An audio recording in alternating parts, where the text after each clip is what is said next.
ఉద్యోగం దొరకకుండా పెళ్లి చేసుకోవడం నాకు ఇష్టం లేదు. కానీ మీ నాన్న మా నాన్న చాలండి, ఇప్పుడు ఎవరిని ఎందుకు లేదు. మొత్తాన్ని బలవంతంగా పెళ్లి చూపులు తీసుకొచ్చారు. అయినా పెళ్లి చూపులంటే అందమైన ఆడపిల్లని చూడొచ్చు కదా అని సరదాగా వచ్చాను. అఫ్ కోర్స్ మీరు చాలా అందంగా ఉన్నారనుకోండి. తీరా చూస్తే మీరు ఇలా ఇంటర్వ్యూ మొదలెట్టేశారు. చూడండి, మీకు వంట వచ్చా, వార్పు వచ్చా, అల్లికలు వచ్చా, ముగ్గులేయటం వచ్చా అని తికమక పెట్టక ఇది ఈజీ కానివ్వండి ప్లీజ్. మీరు సరదాగా మాట్లాడతారండి. మీరు కూడా అనేసారా? సరిగ్గా ఇలాగే మా స్నేహితులు కూడా అంటారండి.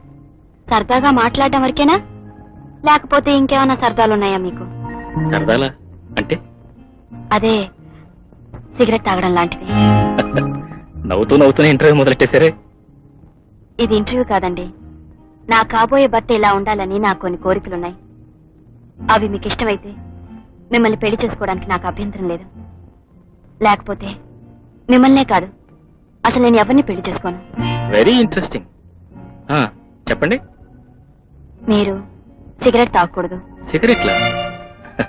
అఫ్ కోర్స్ నాకు సిగరెట్ లాగా అలవాటు ఉందనుకోండి. అయినా మీ కోరిక మంచిదే కాబట్టి మానేటనే ప్రయత్నించాను. మీరు మత్తు పదార్థాలు తీసుకోకూడదు. నాకు అలవాట్లేదు, కానీ మనిషి బాధలను మర్చిపోవడం కోసం తాగుతాడంటారు. అలాంటి మనుషులను చూసినప్పుడు మాత్రం నాకు సానుభూతి కలుగుతుంది. మీరు పరస్త్రీ వంక కన్నెత్తి చూడకూడదు. పరాయాడదాని వెనక పరుగులు తీసేంత బలహీనం అనుకున్నారా? Okay, next. పెళ్ళయ్యాక కొంతకాలం పిల్లలు. Very fine. నా ఆలోచన కూడా అది. ఆర్థికంగానో హార్దికంగానో 2 విధాలా బాగానే ఉంది. మీ కోరిక లిస్ట్ అయిపోయింది, ఇంకేమైనా ఉందా? చివరి కోరిక ఒకటి ఉంది.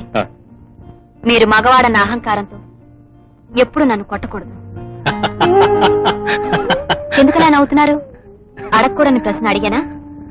పెళ్లికన్నా ఆడపిల్లలకి ఇలాంటి కోరికలు ఉండకూడదా? ఉండొచ్చు, కానీ మగవాడు మీరు భయపడినంతగా ఎప్పుడు ప్రవర్తించరే.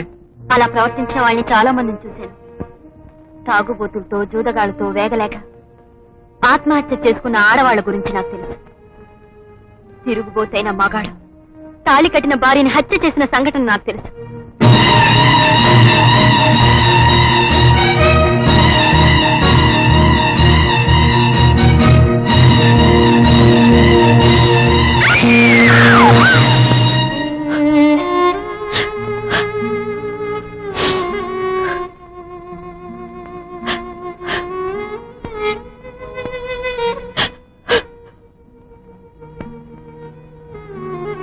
నా జీవితం అలా కాకూడదు. అందుకే ముందుగా మిమ్మల్ని కోరికలు కోరుతున్నాను. నాతి చరామీని అగ్ని సాక్షిగా మీరు చేసే ప్రమాణం కంటే నేను ఇవి ఆచరిస్తానని ఆత్మసాక్షిగా మీరు చేసే ప్రమాణమే నాకు విలువైంది. అలా అని ప్రమాణం చేయండి.